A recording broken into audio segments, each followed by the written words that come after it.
এই কূপটার মাধ্যমে আমরা 15 মিলিয়ন গ্যাস উৎপাদন করতে সক্ষম হবো, এটা আশা করছি আমরা। এছাড়াও বিজিএফসিএল এর হাতে কিন্তু আরো বেশ কিছু খনন কার্যক্রম পরিচালিত হচ্ছে। আপনারা জানেন যে এই পাশাপাশি 28 নম্বর কূপ, এটা খননও প্রায় শেষ পর্যায়ে রয়েছে। এটা খনন শেষ হলে ওখান থেকে আমরা 15 মিলিয়ন গ্যাস পাবো, এই ধরনের আমাদের টার্গেট রয়েছে।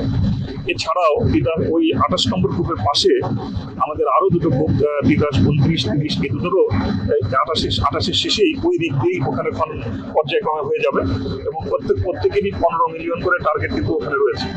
এছাড়া কান্তা ফিল্ডে একটা খুব খনন প্রক্রিয়াধীন আছে আমাদের রিক ফাউন্ডেশন, এই যেটা এরিয়া ডেভেলপমেন্ট অ্যান্ড রিক ফাউন্ডেশন নির্মাণ, এই কাজগুলো চলমান আছে ওখানে।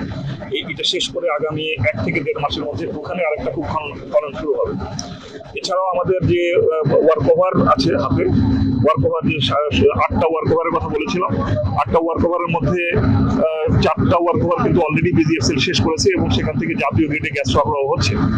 আরো তিনটে ওয়ার্ক ওভার খুব শীঘ্রই করার পরিকল্পনা আমাদের হাতে আছে। একটা ওয়ার্ক ওভারে একটা কূপে কিন্তু অলরেডি রিক চলে গেছে আমাদের, পাখাবাদ 7 নম্বর কূপে, সেখানে রিক বিল্ডিং শেষ হয়েছে। আমরা within 1 weeks or maybe 10 days এর মধ্যে আমরা কিন্তু ওখানে একটা কূপে ওয়ার্ক ওভার শুরু করে দেবো। ওয়ার্ক ওভার শেষে সেখানেও কিছু গ্যাস উৎপাদন বৃদ্ধি পাবে। আমাদের আওতায় 3টি অনুসন্ধান ও উৎপাদন কোম্পানি আছে, তার মধ্যে বাংলাদেশ গ্যাস মিল একটি, বাফেট এবং সিলেট গ্যাস মিল।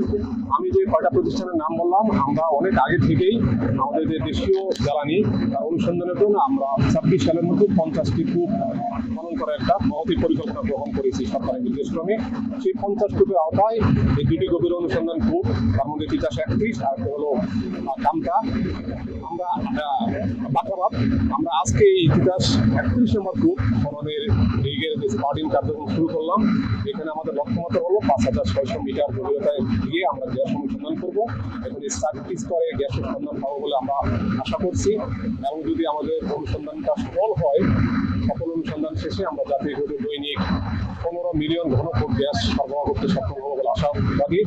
মধ্যপ্রাচ্যে যে যুদ্ধ হচ্ছে, এই যুদ্ধের প্রেক্ষাপটে দেশীয় যে জ্বালানি এর উৎস অনুসন্ধান করা যে কতটা গুরুত্বপূর্ণ, সেটা আমার সেই সংবাদ মাধ্যমের কর্মী হিসেবে আপনারা ভালো জানেন।